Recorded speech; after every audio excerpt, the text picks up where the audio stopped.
ऐसे स्टिच किया है जी, ये पहनने में बड़ा इजी हो और ख़ूबसूरत भी लगे।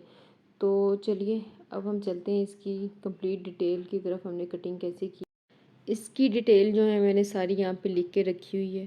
ये है जी 4 to 5 इयर्स की बेबी गर्ल के लिए ये ट्राउज़र है जो मैं स्टिच कर रही हूँ। ये तकरीबन मतलब फैब्रिक जो है 1.5 मीटर है। इसमें से मैंने थोड़ा सा जो है शर्ट पे डिज़ाइनिंग के लिए यूज़ किया है, तो बाकी का हम ट्राउज़र बना लेंगे। चलिए मैं आपको डिटेल बताती हूँ सारी इसकी। ये इसकी जो लेंथ मैं ले रही हूँ ना इस ट्राउज़र की, ये लेंथ ये 21 इंचज़ है। अगर तो 4 ईयर की बेबी है, अगर 5 की है तो 22 कर लें। वेस्ट इसकी मैं ले रही हूँ 8 इंचज़। और जी ये इसका क्रोच एरिया ये मैं 9.5 इंच ले रही हूँ। ये इसकी लेंथ यहाँ तक, ये इसे क्रोच एरिया बोलते हैं। और जी फर्स्ट जो पैनल है मतलब फ्रंट का पैनल, ये मैं ले रही हूँ 10 इंचज़। ये थाई की जगह सबसे ज़्यादा चौड़ी होती है, तो ये 10 इंचज़ यहाँ से होता है। और बैक का पैनल मैं 11 इंचज़ लूँगी। बॉटम जो है ये आप रख लें 5, 4, 6, जितना आपका दिल चाहे। लूज़ में रखना है तो 6 रख लें, कम चाहिए तो 4 रख लें, 5 रख लें, सभी पहने खूबसूरत लगते हैं। ओके जी, सबसे पहले आते हैं हम इसकी ये मैं जगह ऊपर छोड़ रही हूँ 1.5 इंच। ये इलास्टिक के लिए छोड़ रही हूँ मैं जगह। ये लेंथ के अंदर काउंट नहीं होनी, ये लेंथ से अलहदा ही है 1.5 इंच। अब इसको मैं स्ट्रेट कर लूँगी लाइन को यहाँ पर मार्क करके। ओके, ये जगह जो है अब इस जगह को छोड़ के बाकी हमने लेंथ यहाँ से लेनी है। 21 इंच में लेंथ ले रही हूँ और 1.5 इंच जो है वो नीचे में बॉटम का जो हमने फ़ोल्ड करना होता है, तो मैंने 22.5 पे ये निशान लिया है यहाँ। सेम इसी तरह इस साइड पे भी मैं ले रही हूँ। ओके 21 लेंथ और 1.5 इंच आगे जो है वो एक्स्ट्रा लिया है मैंने बॉटम को फोल्ड करने के लिए। यहाँ भी इस लाइन को हम कर लेंगे स्ट्रेट, लेकिन अब हमें 21 पे भी चाहिए लाइन, तो इसलिए अब मैं 21 पे भी एक मार्क लगा रही हूँ और वहाँ पे भी हम इस लाइन को कर लेंगे स्ट्रेट। यही टोटल लेंथ चाहिए हमें ट्राउज़र के लिए। ये जो 2 लाइनें लगा दी हैं, ये नीचे वाली लाइन जो है यहाँ तक हमें टोटल लेंथ चाहिए इसकी। अब ये मैं इस साइड पे छोड़ रही हूँ हाफ इंच। ये सिलाई का जो मार्जिन या सीम अलाउंस कहेंगे आप, ये सिलाई में आने के लिए फैब्रिक हमने छोड़ना है। हाफ इंच पे ये मैं इसको मार्क कर लूँगी यहीं पर। ओके, ये हमने स्ट्रेट लाइन ले ली हाफ इंच पे। इसके बाद जो है सबसे पहले हमने वेस्ट लेनी है। ये 8 इंचज़ पे हमने यहाँ पे एक निशान मार्क कर लिया और इसके बाद हमने क्रोच एरिया बनाना है। क्रोच एरिया के लिए मैंने 9.5 लिया था डाउन की तरफ। ओके, यहाँ मैंने पहले गलती से 10 इंचज़ पे ले लिया था, लेकिन ये 9.5 पे था, तो अगेन मैंने हाफ इंच कम करके ये निशान दोबारा से इस लाइन को मैंने ये 9.5 इंचज़ पे ड्रा किया है।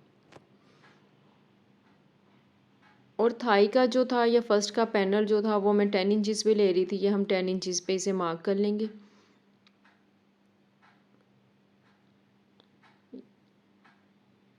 और सेम जो है वेस्ट 8 इंचज़ पे थी, उसको भी मार्क कर लिया और ये वेस्ट लाइन जो है इसको मैं यहाँ पे स्ट्रेट कर लूँगी।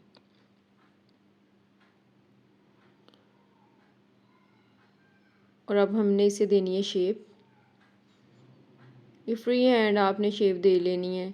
बच्चे के जितना लूज़ लूज़ सा हो, जितना बच्चा इजी हो उतना ही अच्छा होता है। बच्चे ने खेलना होता है तो बहुत ज़्यादा शेप में जाने की ज़रूरत ही नहीं है, फ्री हैंड आप शेप दे सकते हैं। ओके जी, हमारा क्रोच एरिया 10 इंचज़ है, तो उसका हमें हाफ़ चाहिए 5 इंचज़। ये बॉटम के लिए जो हमने शेप एक बनानी होती है, ये उसके लिए लिया जाता है। अगर आपकी थाई का जो साइन है वो 10 है तो आप 5 लेंगे, 12 होगा तो आप 6 पे लेंगे। ये बिल्कुल मिड में चाहिए होता है। अब यहाँ से आपने अगर अपना जो बॉटम है या पाइंचा कह लें आप 5 लेना है, तो 2.5 इंच इस साइड पे छोड़ लेंगे आप और 2.5 इंच आप इस साइड पे छोड़ लेंगे।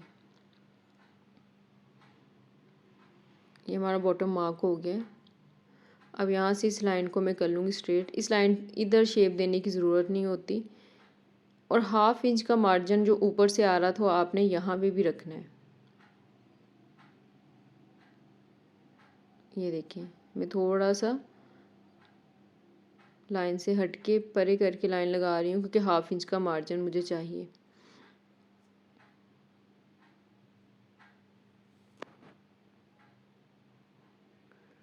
मैं अगेन इसे ड्रा कर रही हूँ ताकि आप लोगों को सही तरह नज़र आए।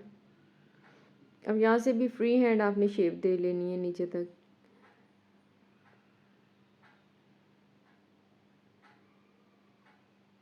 और ये हमारे फर्स्ट जो फ्रंट का पैनल है वो ऑलमोस्ट रेडी हो गया है। इसकी अब हमने कर लेनी है कटिंग।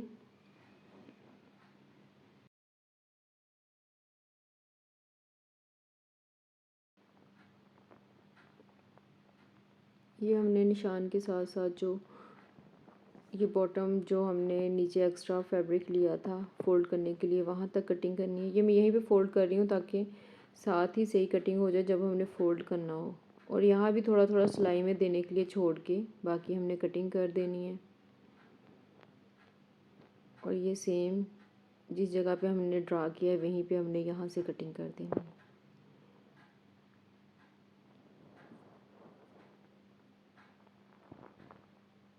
और अब हम आते हैं बैक की तरफ। बैक के लिए आपने ऊपर की साइड 1 इंच छोड़ना है और नीचे जो है वो बिल्कुल इक्वल पे लेना है। मेरे पास फैब्रिक कम था तो आप लोग अपना इक्वल ही लीजिएगा, ये मैंने बाद में जोड़ डाला था।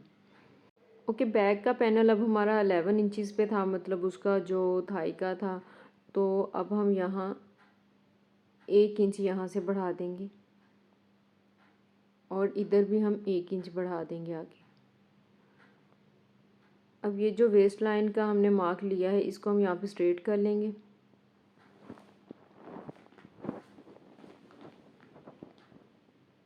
इसको भी हम शेप दे लेंगे सेम जैसे फ्रंट की शेप दी हुई है। और सेम वैसे ही एक्स्ट्रा यहाँ से हम नीचे तक शेप दे लेंगे। ओके, अब ये जो 1 इंच ऊपर छोड़ा हुआ है इसको हमने क्रोच एरिया की तरफ से तो 1 इंच ऊपर ही रहने देना है, लेकिन जो बाहर की साइड है ट्राउज़र की उन दोनों को हमने इक्वल करके ये ऐसे टेढ़ी लाइन ले लेनी है। और ये हमारा जो है बैक का पैनल भी ड्रा हो गया है। सिंपली इतना इजी है ट्राउज़र कटिंग करना। और ये पहना हुआ इतना खूबसूरत लगेगा बच्चे के। इजी भी बहुत होता है क्योंकि ना कोई फिटिंग में है ना कुछ, सारी मेजरमेंट बड़ी अच्छी ली हुई हैं। और मुझे तो बड़े खूबसूरत लगते हैं बच्चों के पहने हुए खुद से सिले हुए ट्राउज़र वगैरह। ओके, अब हम चलते हैं इसकी स्टिचिंग की तरफ। सिंपली सबसे पहले आपने फ्रंट के दोनों पैनल को उठाना है और ये क्रोच एरिया जो है ना फ्रंट का क्रोच एरिया आपने सी लेना है। इन दोनों को पैनल्स को ऐसे ही उठा के, ताकि कोई कन्फ्यूजन ना रहे जी कौन सा पैनल किसके साथ बनाना है। इसी तरह हम बैक के ये क्रोच एरिया इस पे हमने इसी तरह जैसे हमने उठाया है सिलाई लगा लेनी है। मैं आपको सिलाई लगा के दिखाती हूँ। यहाँ पे दोनों को अच्छी तरह इक्वल किया मैंने और जितना सिलाई का मार्जिन छोड़ रहा था उससे छोड़ते हुए हमने यहाँ पे सिलाई ले ली। ये मैं क्रोच एरिया पे ले रही हूँ। ये एक पैनल की हमारी कंप्लीट हो गई है। अब हम दूसरी भी ले लेंगे इसी तरह सेम। फैब्रिक को बिल्कुल बराबर रख के सिलाई लेनी है। ओके जी, ये दोनों क्रोच एरिया पे जो है सिलाई लग गई है हमारी, फ्रंट और बैक दोनों के। ये देखिए जितना मार्जिन छोड़ा था उतनी ही सिलाई लगाई है मैंने। अब हम इसे खोलेंगे इस तरह। ये बैक का पैनल है। ओके, ये बैक के पैनल पे मैंने जोड़ डाल दिया है, नीचे जो बॉटम पे फोल्ड हो जाना है बाद में। ओके, अब इसके ऊपर जो है बैक के पैनल के ऊपर हम फ्रंट के पैनल रखेंगे और ये साइडों वाली सिलाइयाँ ले लेंगे हम।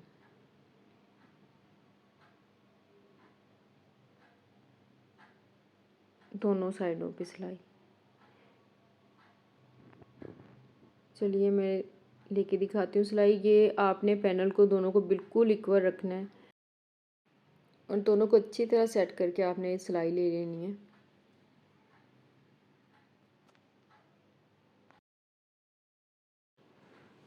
ओके, ये सिलाई होगी कंप्लीट। सेम ऐसी आपने दूसरे पैनल की लेनी है सिलाई।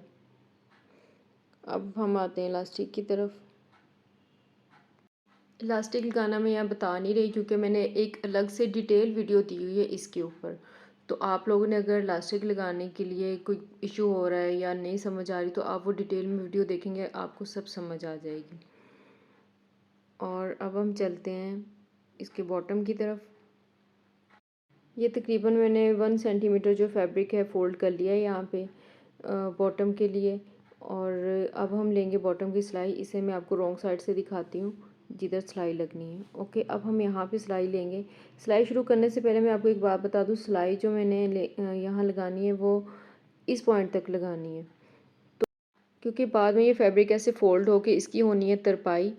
तो यहाँ तक, अब इस पॉइंट तक जो है मैं पहले सिलाई स्टार्ट करूँगी बिल्कुल ऐसे टेढ़ी।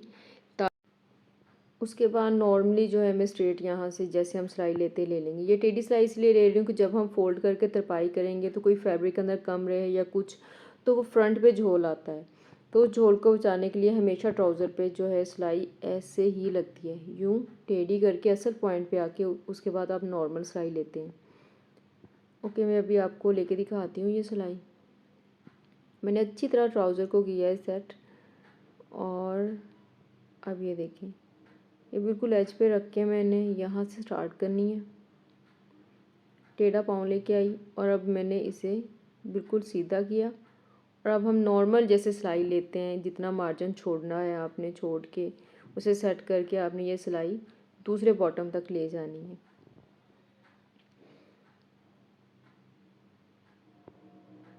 इस पॉइंट पे आके आपने इसका पाँव उठा के उसे घुमाना है फैब्रिक को, और फिर आपने सिलाई आगे लेनी है। ऐसे ही लेने की ज़रूरत नहीं है वरना झोल पड़ते रहेंगे बाद में।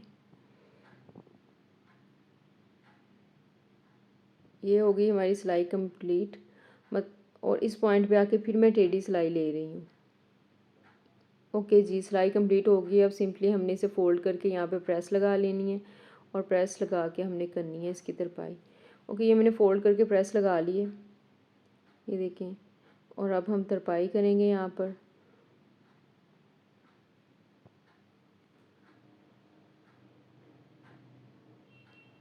तरपाई सिंपली जैसे हम लगाते हैं आम, कोई इनविजिबल या उस चक्करों में पड़ने की ज़रूरत नहीं, ये अंदर वाली साइड पे होगी। सिंपल सी तरपाई आप लगा सकते हैं। और तरपाई के बाद जी हमारा ट्राउज़र है कंप्लीट। और ये हमारा छोटू सा ट्राउज़र हो गया कंप्लीट। कितनी प्यारी लगती है ना बच्चों की चीज़ें। अल्लाह ज़िंदगी दे हम सबके बच्चों को।